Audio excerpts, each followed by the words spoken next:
காணொலியை பார்க்குறதுக்காக நம்ம சேனலுக்குள்ளே வந்த எல்லோருக்கும் வணக்கம். விவசாயத்துக்கு தேவைப்படுற எருவு கால்நடைகளில் இருந்து தான் கிடைக்கும். அதனால் விவசாயத்தில் கால்நடைகள் ரொம்ப ரொம்ப முக்கியமானதுன்னு எல்லா விவசாயிகளுக்கும் தெரிஞ்ச விஷயம்தான். கால்நடைகளில் ஒன்றான செம்மறி ஆடு. இந்த செம்மறி ஆடு வளர்ப்பாளர் மதிப்பிற்குரிய அன்னார் திரு சேகர் அவர்களோடவும் திரு கார்த்தி அன்னாருடனும் ஒரு சந்திப்பு. கிருஷ்ணகிரி மாவட்டத்திலே மேல்சோமார்பேட்டை. நம்ம பேர் சேகர், ஆட்டுக்கார சேகர். நாம் ஆடை வச்சு நல்லா மெயின்டைன் பண்ணுறீங்க, வாழ்க்கையில் இது முன்னேறலாம்னு பார்க்குறீங்க. இதுதான் நம்மளுக்கு கடவுள் கொடுத்தது. நம்மளுக்கு இதுதான் தொழில். எந்த தொழில் போனாலும் நம்மளுக்கு இந்த தொழில் நல்லா அமைந்தது. இருந்தாலும் உழைப்பு ஜாஸ்தி இருந்தாலும் நம்ம சேர்க்கை நல்லா இருக்குது. ஆடு மேலே நல்லா சுத்தறதுக்கு நல்லா இருக்குது. ஏதோ இந்த ஆடு மேய்க்கிறீங்க, இந்த புளிக்கு போட்டு அவங்களுக்கு நல்ல லாபம் கிடைக்குது. ஏதோ பூமியில் விவசாயிங்களுக்கு அந்த விவசாயம் சில பேர் செய்யறதில்ல. தெரிஞ்சவங்களும் செய்யறாங்க, தெரியாதவங்க செய்யறதில்ல. அதுதான் மேட்ரு, வேற என்ன இல்லை. ஏதோ பரவாயில்ல, கடவுள் புண்ணியத்தில் எல்லாம் நல்லா இருக்கும். அவ்வளவுதான். பட்டியல் இருக்கிறாங்க, எருவு தேவை, நம்மளுக்கு சாப்பாடு தேவை. அவ்வளவுதான். காலம் தேசம் பண்ணின்னு வீடு போய் சேர்ந்துக்க வேண்டியதான். அவ்வளவுதான் நம்மளோட இது. இப்போ நீங்க ஒரு விவசாயிங்க உங்களை கூப்பிடுறாங்க அப்படின்னு வச்சுக்கோங்க. ஆமா. அந்த ஒரு பட்டி போட்டு விவசாய நிலத்துல ஒரு பட்டி போட்டு அந்த ஆட்டுப்புழுக்க போடணும் அப்படின்ட்டு அவங்க விவசாயம் நினைக்கிறாங்கன்னா, அப்போ அதுக்கெல்லாம் எப்படின்னா ஏதாச்சும் பேமெண்ட் உங்களுக்கு கொடுக்கணுமா? பேமெண்ட் வாங்குறது எங்கேயும் நம்மளுக்கு ஒரு நேரம் சாப்பாடு, நிம்மதியா தூக்கம் போதும். கல்லில் படிச்சா போதும். அவங்க நல்லா இருந்தா அது ஒரு ஆசீர்வாதம் மாதிரி நம்மளுக்கு. அவ்வளவுதான். நம்ம எதுவுமே காசு துட்டாலும் பணம்லாம் கேட்கவே மாட்டீங்க. வாய் திறந்து கேட்க மாட்டாங்க. அவங்களாய் கொடுத்தா டீ செலவுக்கு 150 கொடுத்தா வாங்கிக்குவோம். இல்லைன்னு மற்றபடிக்கெல்லாம் நம்ம காசு வாங்க மாட்டீங்க. ஏன்னா இந்த காலத்துல எல்லாத்துக்குமே எதுக்கு எடுத்தாலும் காசு காசு காசுன்ற உலகத்துல இந்த காலகட்டத்துல நாம படிக்கிறதுக்கு தான் நாம போறீங்க வெளியில. அவங்க கிட்ட போய் நாம காசு கேட்டான்னு வச்சுக்கோ, என்னடா சாப்பாடும் போட்டு காசும் கேக்குறாங்களே, இவங்க என்னடா இவங்க தொந்தரவு துவங்க முடியல, வேணாடா போடா அப்படின்னு. இன்னைக்கு இருக்கிற காலகட்டத்துல பாத்தீங்கன்னா ரசாயன உரத்துல போய் எல்லாம் மாட்டிக்கிட்டு, அந்த ரசாயன உரம் கொண்டு அந்த நடவு செய்யும் போதும் ரசாயன உரம், அந்த களை எடுக்கும் போதும் அந்த கொத்தும் போதும் ரசாயன உரம், இப்படி போயின்னு இருக்கும்போது இந்த ரசாயன உரத்தை எல்லாம் மறந்தா கொஞ்சம் நல்லா இருக்கும். அதே மாதிரி இந்த கால்நடைகளில் கிடைக்கக்கூடிய ஒரு எருவை யூஸ் பண்ணால் இயற்கையாக இருக்கும். ஆனால் இது எத்தனை பேருக்குன்னா இப்போ தெரியுது, இப்போ யாருக்குமே தெரியுதில்ல. ஆனால் தெரியலனாலும் வந்துட்டாங்க, நம்ம பழைய முறைக்கே வந்தாங்க, நம்ம பாட்டம் பூட்டம் காலத்தோட இதுக்கே வந்துட்டாங்க அவங்க அப்படின்னு தான் சொல்லலாம். சாப்பாடு சாப்பிட்டாதான் உடம்பு நல்லா இருக்கும். பொழுதுக்கெல்லாம் குவாட்டர் குடிச்சுதான் வச்சுக்கோ, அந்த உடம்பு போயிடும். இந்த பூமியில எருவு கொட்டினாதான் நல்லா சாரம் இருக்கும். என்ன? ஆமா ஆமா. இந்த பூமியில சாரம் கொட்டினாதான் எருவு, தலை தாம்பு போட்டாதான் நல்லா விளைச்சல் வரும்.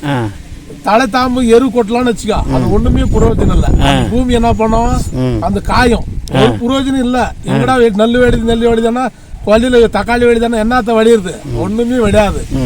லாஸ்ட்ல பார்த்தா மனசம் மாதிரி காலையில எடுத்துக்கினா கோட்டரு, சாயங்காலம் எடுத்தா கோட்டரு, மத்தியானம் எடுத்தா கோட்டரு. அவங்க இங்க சாப்பிடுறது கிட்னி போயிடுது, எல்லாமே போயிடுது. அதே மாதிரிதான் பூமி எல்லாமே போயிடுது. எல்லாம் சாரம் கொடுத்தாதான் சார் எல்லாமே.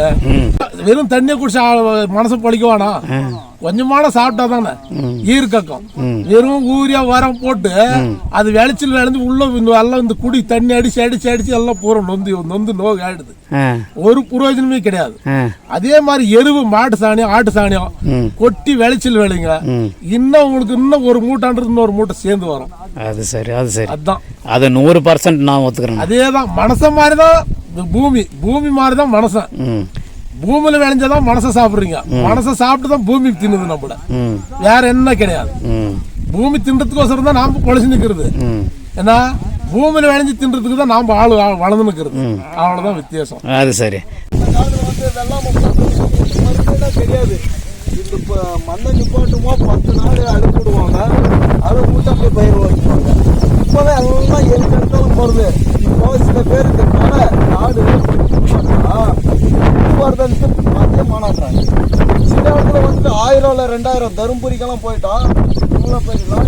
1000 ரூபாய் வேணாம் கொடுக்குறேன், 1000 ரூபாய் கொடுக்குறான்றாங்க ஒரு ராத்திரி.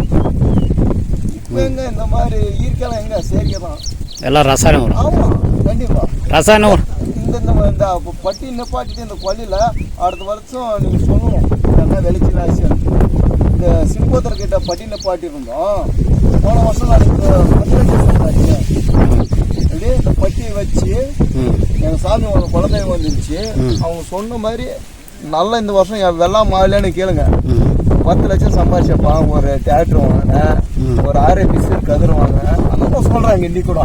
சில பேர் தான் இந்த பட்டியெல்லாம் யாரும் லைக் பண்ணுறதில்ல. ஏன்னா இன்னைக்கு ஆளுங்க இந்த காலத்தில் வந்து எல்லாம் சோம்பேறி.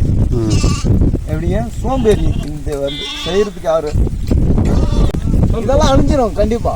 இன்னொரு 4-5 வருஷம் இருக்கும் விவசாயம் அழிஞ்சிரும் அப்படின்னு. ஆமா இவ்வளோ அழிஞ்சிடும். மனசுல விவசாயம் பண்றதுக்கு ஆளு கிடையாது. ஜாலி ஜம்முன்னு ஆளுங்க வெகுல இருக்கிறோம். யாரு வெகுல கஷ்டப்படுறாங்க. இதுல பூமியில கஷ்டப்பட்டவங்க யார் நல்லா முழுக்கு தான் வந்து தவிர யார் துண்ணுக்கு போடுறது கிடையாது. செயற்கை கிடையாது. ஆனா சரி, எனக்கு ஒரு சந்தேகம். இப்போ ஏதோ விவசாயம் பண்றோம், ஏதோ சாப்பாடுக்கு ஏதோ அந்த தானியம் கீனியும் கிடைக்குது. இப்படியே விவசாயத்தை விட்டு போயிட்டே இருந்தா விவசாயம் அழிஞ்சு போதில்ல. அப்போ அந்த விவசாயம் அழிஞ்சு போனா அப்புறம் என்னத்தை சாப்பிடுவாங்க ஜனங்க? அன்னைக்கு வந்துட்டு விவசாயி பத்தி தெரியும். அன்னைக்கு அவங்க தான் பணக்காரன். இன்னைக்கு வந்து ஏழை கிடையாது. இன்னைக்கு ஏழை போவோம். இன்னைக்கு ₹1 ₹10 இன்னைக்கு வாங்குறது வந்துட்டு கம்மியா தான் போகுது. இன்னைக்கு தக்காளியோட ஒரு பாக்ஸ் ரேட்டு சொல்றாங்க ₹50 அழுறாங்க. வேப்பன் பள்ளிக்கிட்டு பட்டி நிப்பாட்டி வந்தோம். எவ்வளோ 50 நாள் நிப்பாட்டினோம். பட்டி நிப்பாட்டுறது இப்போ கூட சூப்பரா இருக்கு. சொல்லப்பா. செம்மறாடு கடாய் கொடுறீங்களா அப்படின்னு கேட்குறேன். அப்படியே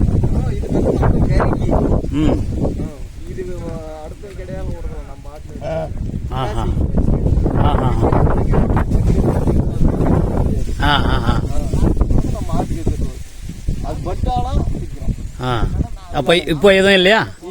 அந்த மாதிரி இப்போ எதுவும் இல்லையா மேஸ்திரி? இப்போ எல்லாம் எதுவும் இல்லையா?